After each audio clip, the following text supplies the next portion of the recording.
মরে গেল না মেরে ফেলা হলো ঠিক বুঝে উঠতে পারলাম না। বোঝার আগেই তো সব শেষ হয়ে গেল। প্রতিজ্ঞা করেই নিলাম নিজের কাছে, এই জীবনে বাঁচা থাকতে আর কোনোদিনও পোষ্য পালন করব না। হ্যাঁ গো, এদেরকে এত ভালোবাসি নিজের সন্তানের মতো, আর সে যখন ধোকা দিয়ে চলে যায় তখন আর ভালো লাগে? এখন আমি মাছকে মাছের কাঁটা কাকে দেব? এখন আর বাজার থেকে এক্সট্রা করে শুটকি আনা হবে না। যেহেতু ওদের প্রতিদিন মাছ খাওয়াতে পারতাম না, তাই বাজার থেকে শুটকি মাছ নিয়ে আসতো। আমরা সপ্তাহে 4 দিন মাছ খেতাম, আর 3 দিন ওদের কি মাছ ছাড়া দেবো? এই কারণে ওদের জন্য আনা হতো শুটকি মাছ। এখন থেকে আর বাড়িতে আনা হবে না। এদেরকে যারা ভালোবাসে তারাই জানে এর মর্ম কি। কারো কাছে আমার চোখের জল যদি মূল্যহীন মনে হয় তাহলে মনে হবে আজকে সকাল সকাল মনের থেকে যা কষ্ট পেলাম সেটা হয়তো জীবনেও ভাবতে পারিনি। আজকে তো শিব পূজা, আর শিব পূজার দিনই ও চলে গেল।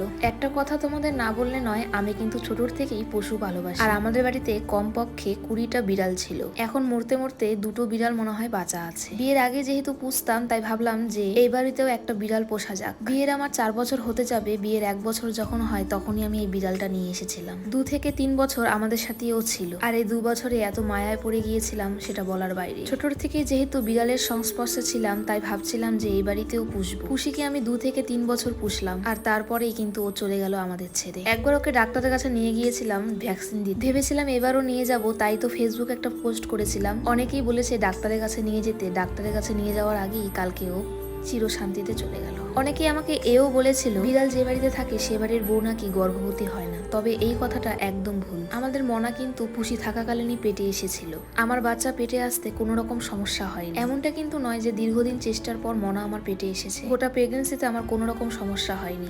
আমি বুঝে উঠতে পারলাম না যে পুষির কি হলো হঠাৎ। মনা হওয়ার পর আমি তো 2 মাস এই বাড়িতে ছিলাম না, ওই বাড়িতেই ছিলাম। তখন কিন্তু ও দাদার সাথেই থাকতো, মানে সোনুর সাথেই কিন্তু পুষি থাকতো। ওর খাওয়া দাওয়াতেও কোনো সমস্যা হয়নি। আমি ওই বাড়ি থেকে যখন আসলাম তখন এসে পুষিকে দেখলাম পুষি খুব স্বাস্থ্যটা ভালো হয়েছিল। হঠাৎ 1 মাস পরে কিন্তু পুষি আস্তে আস্তে রোগা হতে শুরু করে। এমনকি কালকেও কিন্তু ও মাছ দিয়ে ভাত খেলো। তারপরে আমরা বুঝতে পারলাম যে ওর কৃমির সমস্যা ছিল, আর ওই কৃমিটাই হয়তো দীর্ঘদিন ধরে বেড়েছে। কারণ আমাদের পাড়ায় এমন কোনো মানুষ নেই যে তাদেরকে ভালোবাসে না, তাই পাড়ার কোনো লোকের দোষ আমি দেব না। কেউ যদি ওকে ভুলভাবে ভুল জিনিস খাওয়াতো তাহলে কিন্তু ও একবারেই মারা যেত, এরকম রুকে রুকে মারা যেত না। যাই হোক, ও কিন্তু আমাদের হাতের জল খেয়েছে, তারপরে কিন্তু দীর্ঘ নিঃশ্বাস ত্যাগ করেছে। এই ভিডিওটা করে রাখার মানে হলো পুষি যে আমাদের মধ্যে ছিল সেই জিনিসটা যাতে 7 বছর পরে গিয়েও আমাদের মনে পড়ে। পুষিকে আমরা কোনো সময় পশুর নজরে দেখতাম না, সব সময় ওকে ছেলের মতনই ভাবতাম। ও যেহেতু ছেলে বিড়াল তাই ভাবছিলাম যে ও আমার ছেলেই। আমাদের বাড়িতে একটা মেয়ে বিড়াল ছিল, ও কিন্তু আগেই অ্যাক্সিডেন্ট হয়ে মারা গিয়েছে। চিঙ্কি জানি না কোথায় গেছে হুট করে, তবে ও কিন্তু